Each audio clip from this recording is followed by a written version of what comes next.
तांदूळ गरम व्हायला लागलेले आहेत आणि याच्यावरच आपण आता कौल चिकन फ्राय बनवणार आहोत. तर याच्यावर कौल चिकन फ्राय बनवणार आहोत. टाकलेलं आहे ते छान गरम झालं तेल की त्याच्यावर आपण चिकन टाकू. हे आपण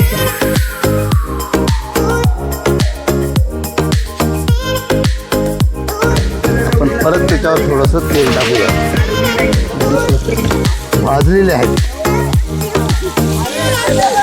आणि हा एक निसर्गाच्या सानिध्यामध्ये राहून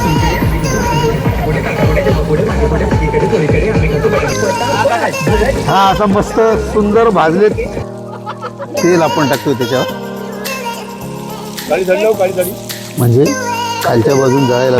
हा आपण अगदी 10 मिनिटामध्ये हा कौल चिकन